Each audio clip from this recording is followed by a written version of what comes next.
TV5 ವೀಕ್ಷಕ ಬಂಧುಗಳಿಗೆ ಯೋಗಕ್ಷೇಮ ಕಾರ್ಯಕ್ರಮಕ್ಕೆ ಸ್ವಾಗತ ಸುಸ್ವಾಗತ. ಆತ್ಮೀಯರೇ, ನಾನು ನಿಮ್ಮ ಯೋಗ ಗುರು ವೈದ್ಯ ಶ್ರೀ ಚನ್ನಬಸವಣ್ಣ, ಟಾಟಾ ನಗರ, ಬೆಂಗಳೂರು.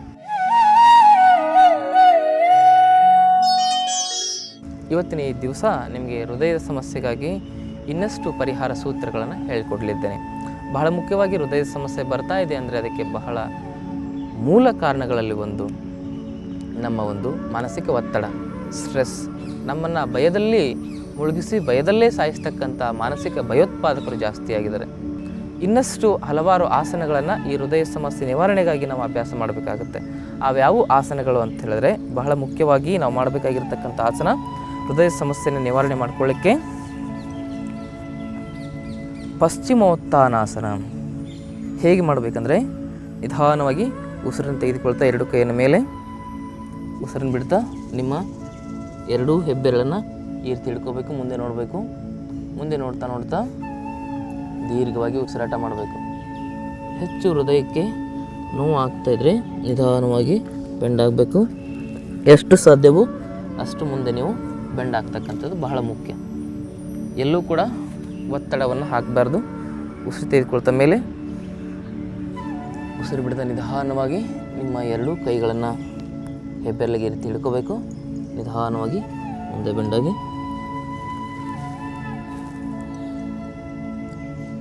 ಉಸಿರು ತೆಗೆದುಕೊಳ್ತಾ ಮೇಲೆ ಉಸಿರು ಬಿಡ್ತಾ ಮತ್ತೆ ಕೆಳಗೆ, ಉಸಿರು ತೆಗೆದುಕೊಳ್ತಾ ಮೇಲೆ ಉಸಿರು ಬಿಡ್ತಾ ಕೆಳಗೆ,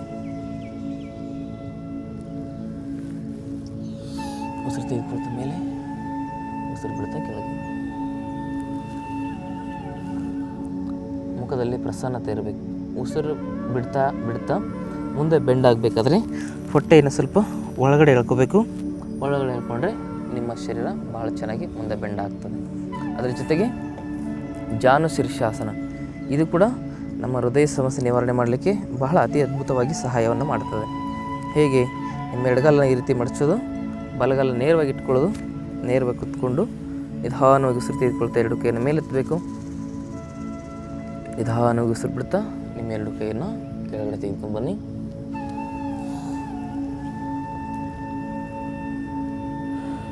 ಮತ್ತೆ ಉಸಿರು ತೆಗೆದುಕೊಳ್ತಾ ಮೇಲೆ, ಉಸಿರು ಬಿಡ್ತಾ ಕೆಳಗೆ, ಉಸಿರು ತೆಗೆದುಕೊಳ್ತಾ ಮೇಲೆ, ಉಸಿರು ಬಿಡ್ತಾ ಹಿಂದೆ, ಉಸಿರು ತೆಗೆದುಕೊಳ್ತಾ ಮೇಲೆ, ಉಸಿರು ಬಿಡ್ತಾ ಮುಂದೆ, ಉಸಿರು ತೆಗೆದುಕೊಳ್ತಾ ಮೇಲೆ, ಉಸಿರು ಬಿಡ್ತಾ ಹಿಂದೆ, ಉಸಿರು ತೆಗೆದುಕೊಳ್ತಾ ಮೇಲೆ, ಉಸಿರು ಬಿಡ್ತಾ ಮುಂದೆ. ಹೀಗೆ ಚಲನೆಯನ್ನು ನಿಧಾನವಾಗಿ ಮಾಡ್ತಾ ಹೋಗಬೇಕು. ಇದರಿಂದ ಏನಾಗುತ್ತೆ, ನಿಮ್ಮ ಕಾರ್ನರಿ ಆರ್ಟರ್ಸಲ್ಲಿರ್ತಕ್ಕಂಥ ಬ್ಲಾಕೇಜು ನಿವಾರಣೆ ಆಗ್ತಾ ಬರ್ತದೆ. ಇದನ್ನು ಒಬ್ಬ ಗುರುಗಳ ಮಾರ್ಗದರ್ಶನದಲ್ಲಿ ಎಷ್ಟು ಪ್ರಮಾಣದಲ್ಲಿ ನೀವು ಪ್ರೆಷರ್ ಹಾಕಬೇಕು, ಎಷ್ಟು ಪ್ರಮಾಣದಲ್ಲಿ ನೀವು ಬಲವನ್ನು ಹಾಕಿ ಮಾಡಬೇಕು ಅಂತಕ್ಕಂಥದ್ದನ್ನು ಕಲಿಯಬೇಕು. ಇದನ್ನು ಇದೇ ರೀತಿ ಅಪೋಸಿಟ್ ಲೆಗ್ಗಲ್ಲಿ ಕೂಡ ಮಾಡ್ತಕ್ಕಂಥದ್ದು. ಮೊದಲು ಯಾವ ಲೆಗ್ಗಲ್ಲಿ ಮಾಡಿರ್ತೇವಲ್ಲ, ಎಷ್ಟು ಬಾರಿ ಮಾಡಿರ್ತೇವಲ್ಲ, ಎಡಗಾಲನ್ನು ಮಡಚಿ, ಅದೇ ರೀತಿ ಬಲಗಾಲನ್ನು ಮಡಚಿ ಕೂಡ ನೀವು ಅಷ್ಟೇ ಭಾರಿ ಅಭ್ಯಾಸ ಮಾಡ್ತಕ್ಕಂಥದ್ದು ಬಹಳ ಮುಖ್ಯ. ಹೀಗೆ ನಿಧಾನವಾಗಿ ಎರಡು ಕೈಗಳನ್ನ ಎತ್ತಬೇಕು. ನಿಧಾನವಾಗಿ ಹಿಂದೆ ಬೆಂಡಾಗಬೇಕು. ನಿಧಾನ ಉಸಿರು ತೆಗೆದುಕೊಳ್ತಾ ಮತ್ತೆ ಮೇಲೆ, ನಿಧಾನ ಉಸಿರು ಬಿಡ್ತಾ ಮತ್ತೆ ಕೆಳಗೆ, ಉಸಿರು ತೆಗೆದುಕೊಳ್ತಾ ಮೇಲೆ, ಉಸಿರು ಬಿಡ್ತಾ ಹಿಂದೆ, ಮತ್ತೆ ಉಸಿರು ತೆಗೆದುಕೊಳ್ತಾ ಮೇಲೆ, ಮತ್ತೆ ಉಸಿರು ಬಿಡ್ತಾ ಮುಂದೆ. ಹೀಗೆ ನೀವು ಕನಿಷ್ಠ ಪಕ್ಷ 10 ರಿಂದ 20 ಬಾರಿ ಅಭ್ಯಾಸ ಮಾಡಬೇಕು. ಇದಾದ ಮೇಲೆ ಏನು ಮಾಡೋದು, ನಿಧಾನವಾಗಿ ಜಾನು ಸಂಚಲನ. ಉಸಿರು ಬಿಡ್ತಾ ನಿಮ್ಮ ಗದ್ದವನ್ನು ನಿಮ್ಮ ಮೊಣಕಾಲಿಗೆ ಸ್ಪರ್ಶ ಮಾಡಬೇಕು. ಮತ್ತು ಉಸಿರು ತೆಗೆದುಕೊಳ್ತಾ ನೇರ ಮಾಡ್ಕೋಬೇಕು. ಮತ್ತು ಉಸಿರು ಬಿಡ್ತಾ ಮುಂದೆ ನೋಡಬೇಕು. ಎಷ್ಟು ಸಾಧ್ಯ ಆಗ್ತದೋ ಅಷ್ಟು ಉಸಿರನ್ನ ಒಳಗಡೆ ತೆಗೆದುಕೊಳ್ಳೋದು, ಉಸಿರನ್ನ ಹೊರಗಡೆ ಬಿಡೋದು. ಹೀಗೆ ಒಂದಾದ ನಂತರ ಎರಡೂ ಕಾಲಿಂದ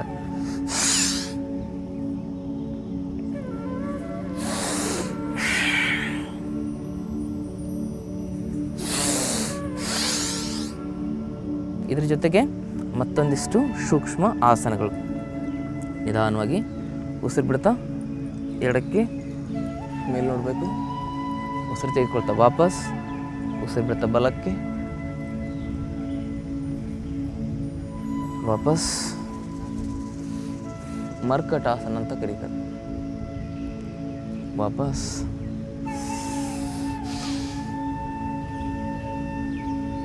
ಹೀಗಿದ್ದಾಗ ಅಲ್ಲಿ ದೀರ್ಘವಾಗಿ ಉಸಿರಾಟ ಮಾಡಬೇಕು. ಉಸಿರು ತೆಗೆದುಕೊಳ್ತಾ ವಾಪಸ್, ಉಸಿರು ಬಿಡ್ತಾ ಈ ಕಡೆಗೆ. ಹೀಗೆ ಒಂದೊಂದು ಬಾರಿಯೂ ಕೂಡ ನೀವು ಸ್ಟ್ರೆಚಸ್ಸನ್ನು ಮಾಡಿದಾಗ 5 ರಿಂದ 10 ಸೆಕೆಂಡ್ ಹೋಲ್ಡ್ ಮಾಡಬೇಕು. ಇದಾದಮೇಲೆ ಬಟರ್ಫ್ಲೈ. ಹೃದಯ ಸಮಸ್ಯೆ ಇರತಕ್ಕಂಥವ್ರಿಗೆ ಅತಿ ಅದ್ಭುತವಾಗಿರ್ತಕ್ಕಂಥ ಲಾಭವನ್ನು ಕೊಡ್ತಕ್ಕಂಥದ್ದು ಈ ಬಟರ್ಫ್ಲೈ. ಹೀಗೆ ಮಾಡೋದ್ರಿಂದ ಏನಾಗ್ತದೆ, ನಿಮ್ಮ ಶರೀರದಲ್ಲಿ ರಕ್ತ ಸಂಚಾರದ ಇಂಪ್ರೂವ್ಮೆಂಟ್ ಆಗ್ತದೆ. ನೇರವಾಗಿ ಕುತ್ಕೋಬೇಕು. ಹೀಗೆ ಕುತ್ಕೊಂಡು ಏನು ಮಾಡೋದಂದರೆ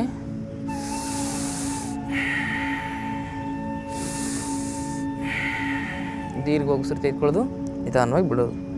ಈ ರೀತಿ ಮಾಡಬೇಕು. ಇದರಿಂದ ನಮ್ಮ ಕಿಡ್ನಿ ಏನಾಗ್ತದೆ ಅಂತ ಹೇಳಿದ್ರೆ ಸ್ವಸ್ಥವಾಗ್ತಾ ಹೋಗುತ್ತೆ. ಕಿಡ್ನಿ ಡ್ಯಾಮೇಜ್ ಆದರೆ ಬಿ ಪಿ ಬಂದರೆ ಹಾರ್ಟ್ ಸಮಸ್ಯೆ, ಇವೆಲ್ಲ ಲಿಂಕ್ ಇರ್ತವೆ.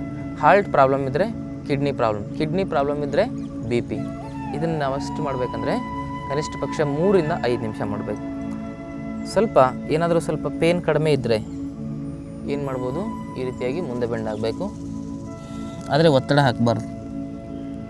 ಉಸಿರು ಬಿಡ್ತಾ ಹಣೆಗೆ, ನಮ್ಮ ಪಾದಕ್ಕೆ ಹಣೆಯನ್ನು ಸ್ಪರ್ಶ ಮಾಡ್ಕೋಬೇಕು. ಮತ್ತಿದಾದಮೇಲೆ ವಜ್ರಾಸನ. ಈ ರೀತಿಯಾಗಿ ಕೂತ್ಕೊಳ್ತಕ್ಕಂಥದ್ದು. ನಿಧಾನವಾಗಿ ಈ ವಜ್ರಾಸನದಲ್ಲಿ ಏನು ಮಾಡಬೇಕಂದ್ರೆ ನಮನಾಸನ. ಹೇಗೆ,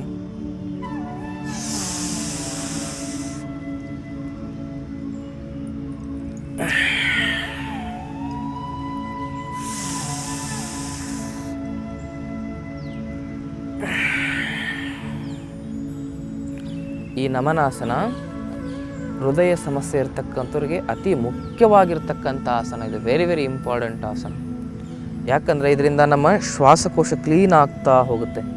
ನಮ್ಮ ಶ್ವಾಸಕೋಶ ಕ್ಲೀನ್ ಆಗೋದ್ರ ಜೊತೆಗೆ ನಮನಾಸನ ಮಾಡೋದ್ರಿಂದ ನಮ್ಮ ಈ ಒಂದು ಪೀನಿಯಲ್ ಗ್ಲ್ಯಾಂಡ್ ಆ್ಯಕ್ಟಿವ್ ಆಗುತ್ತೆ. ನಮ್ಮ ಪೀನಿಯಲ್ ಗ್ಲ್ಯಾಂಡ್ ಆ್ಯಕ್ಟಿವ್ ಆಗೋದ್ರಿಂದ ನಮ್ಮ ಇಡೀ ಶರೀರದ ಒಳಗಡೆ ಇರತಕ್ಕಂಥ ಎಲ್ಲ ಸ್ಟ್ರೆಸ್ ಕಂಡೀಷನ್ಸ್ಗಳು ಏನಾಗ್ತವೆ, ರಿಲೀಸ್ ಆಗ್ತಾ ಹೋಗುತ್ತೆ. ಯಾವಾಗ ಸ್ಟ್ರೆಸ್ಸು ಟೆನ್ಷನ್ ಯಾವಾಗ ಕಡಿಮೆ ಆಗುತ್ತೆ, ಆವಾಗ ನಮಗೆ ಹೃದಯ ಸಮಸ್ಯೆ ಸಂಪೂರ್ಣವಾಗಿ ನಿವಾರಣೆ ಆಗುತ್ತೆ. ಅದಕ್ಕೆ ನಮನಾಸನ ಮಾಡ್ತಕ್ಕಂಥದ್ದು ಬಹಳ ಮುಖ್ಯ.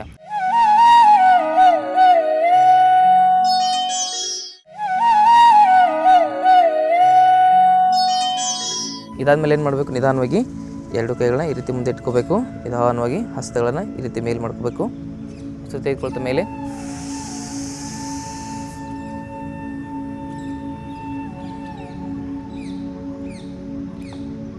ಕೈನ ಈ ರೀತಿ ತಿರುಗಿಸ್ಕೊಂಡು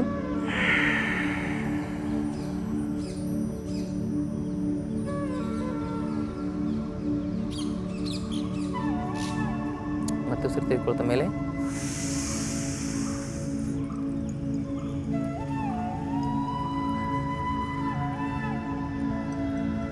ಮತ್ತೆ ಉಸಿರು ಬಿಡ್ತಾ ಕೆಳಗೆ.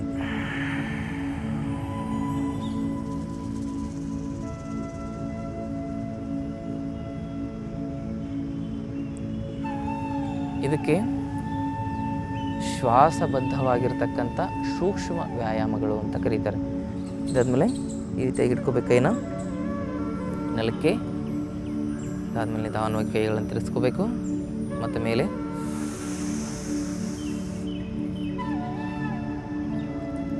ಮತ್ತು ಉಸಿರು ಬಿಡ್ತಾ ಮುಂದೆ, ಮತ್ತು ಉಸಿರು ತೆಗೆದುಕೊಳ್ತಾ ಅಗಲ ಮಾಡ್ಕೊಳ್ಳಿ. ಮತ್ತೆ ಉಸಿರು ಬಿಡ್ತಾ ಮೇಲೆ, ಮತ್ತೆ ಉಸಿರು ತೆಗೆದುಕೊಳ್ತಾ ಹಿಂದೆ,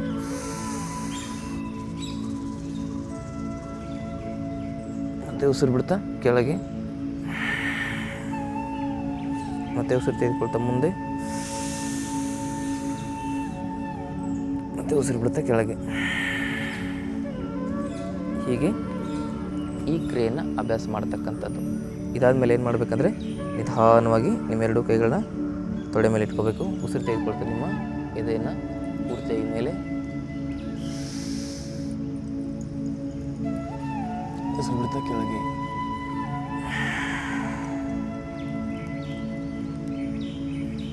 ಉಸಿರು ತೆಗೆದುಕೊಳ್ತಾ ಮೇಲೆ.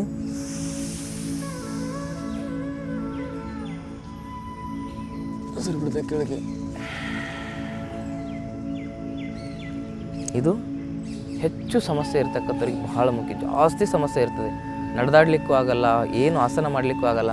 ಅವರು ಕುಳಿತುಕೊಂಡು ವಜ್ರಾಸನದಲ್ಲಿ ಈ ರೀತಿ ಅಭ್ಯಾಸ ಮಾಡೋದ್ರಿಂದ ಕೇವಲ 6 ತಿಂಗಳಲ್ಲಿ ಅವರ ಸಮಸ್ಯೆ ಸಂಪೂರ್ಣವಾಗಿ ನಿವಾರಣೆ ಆಗ್ತದೆ. ಅದರ ಜೊತೆಗೆ ಅರ್ಜುನದ ಚೂರ್ಣ ಅಂತ ಬರ್ತದೆ. ಅರ್ಜುನದ ಚೂರ್ಣ ಅದನ್ನೇನು ಮಾಡಬೇಕಂದ್ರೆ ಕಷಾಯ ಮಾಡಿ ಕುಡಿತಕ್ಕಂಥದ್ದು. ಆಯುರ್ವೇದದಲ್ಲಿ drug of choice of the heart problem ಅಂದರೆ ಅರ್ಜುನ ಚೂರ್ಣ, ಅರ್ಜುನ ಆಸವ, ಅರ್ಜುನ ಅರಿಷ್ಟ ಅಂತ ಬರ್ತದೆ. ಅರ್ಜುನದ ಟ್ಯಾಬ್ಲೆಟ್ಗಳು ಬರ್ತವೆ. ಇದನ್ನು ಸೇವನೆ ಮಾಡೋದ್ರಿಂದ ನಿಮ್ಮ ಹೃದಯ ಸಮಸ್ಯೆ ಸಂಪೂರ್ಣವಾಗಿ ನಿವಾರಣೆ ಆಗುತ್ತೆ. ಅದರ ಜೊತೆಗೆ ಇನ್ನೊಂದಿಷ್ಟು ಸೂಕ್ಷ್ಮ ಆಸನಗಳಂದರೆ ಇದಕ್ಕೆ ಸೂಕ್ತ ಕಟಿ ಸಂಚಲನ ಅಂತ ಕರೀತಾರೆ. ವಾಪಸ್ ನಿಧಾನವಾಗಿ ಮಾಡ್ಕೋಬೇಕು. ನಿಮಗೆ ಇಲ್ಲಿ ಕೈ ಇಟ್ಕೊಳ್ಳಿಕ್ಕಾಗಿಲ್ಲ ಅಂದರೆ ಇಲ್ಲಿ ಮುಂದೆ ಇಟ್ಕೋಬೇಕು. ನಿಧಾನವಾಗಿ ಮೊಣಕಲ್ಲಿ ಇಟ್ಕೋಬೇಕು. ಉಸಿರು ಬಿಡ್ತಾ ಕೆಳಗೆ. ವಾಪಸ್.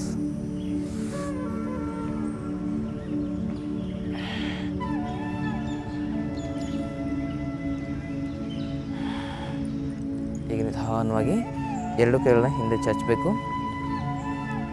ಭೂ ನಮನ.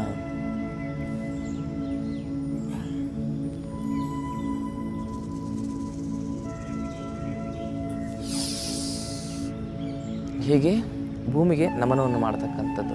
ತಲೆಯನ್ನು ಕೆಳಗೆ ತಾಗಿಸಿ ನಾವು ನೆಲಕ್ಕೆ ಸ್ಪರ್ಶ ಮಾಡೋದ್ರಿಂದ ಏನಾಗ್ತದೆ, ನಮ್ಮ ಹೃದಯದ ಕಾರ್ಯಕ್ಷಮತೆ ಜಾಸ್ತಿ ಆಗುತ್ತೆ. ಅದ್ರ ಜೊತೆಗೆ ಮತ್ತೊಂದು ಏನಂತ ಹೇಳಿದ್ರೆ, ನಿಧಾನವಾಗಿ ಎರಡು ಕೈಗಳನ್ನ ಮುಂದೆ ಮಾಡಬೇಕು. ಮುಂದೆ ಮಾಡ್ತಾ ನಿಧಾನವಾಗಿ ಏಕಹಸ್ತ ಸಂಚಲನ.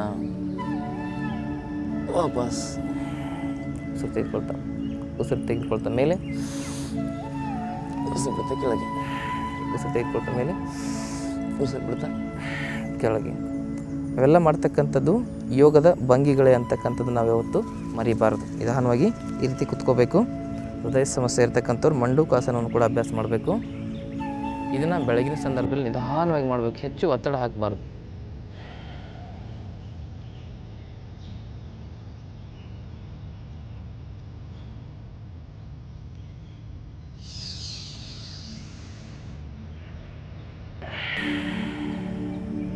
ಹೀಗೆ ಮಂಡೂಕಾಸನವನ್ನು ನೀವು ಕನಿಷ್ಠ ಪಕ್ಷ ಒಂದು 10 ಬಾರಿ ಮಾಡಬೇಕಾದ್ರೆ ಇದರಲ್ಲಿ ಹೋಲ್ಡ್ ಮಾಡಬಾರ್ದು. ಜಾಸ್ತಿ ಕೆಳಗಡೆ ಹೋಗಿ ಹೋಲ್ಡ್ ಮಾಡೋದು, ಮೇಲೆ ಹೋಗಿ ಹೋಲ್ಡ್ ಮಾಡೋದು, ಜಾಸ್ತಿ ಬ್ರೆತ್ತನ್ನು ಹೋಲ್ಡ್ ಮಾಡಬಾರ್ದು. ಮೊದಲೇನು ಮಾಡಬೇಕು, ನಿಧಾನವಾಗಿ ಫ್ಲೋ ಆಗಿ ಉಸಿರನ್ನು ನಾವೇನು ಮಾಡಬೇಕು, ಹರಿದಾಡಿಸ್ಲಿಕ್ಕೆ ಪ್ರಯತ್ನ ಮಾಡಬೇಕು.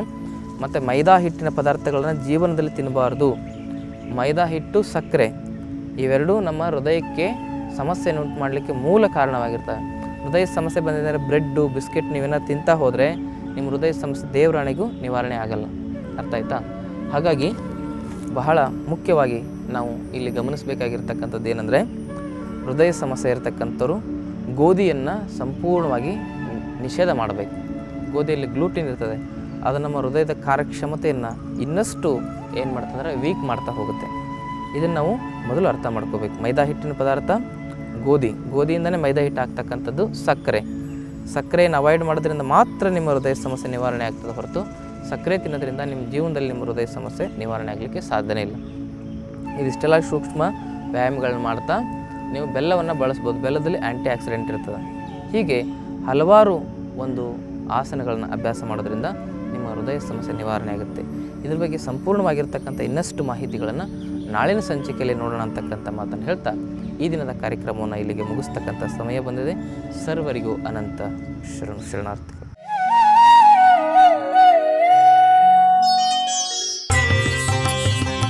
ಗುಣವಾಗದ ನಿಮ್ಮ ಎಲ್ಲ ಕಾಯಿಲೆಗಳಿಗೆ ಇಲ್ಲಿ ಚಿಕಿತ್ಸೆ ನೀಡಿ ಪರಿಹಾರ ಒದಗಿಸಲಾಗುವುದು.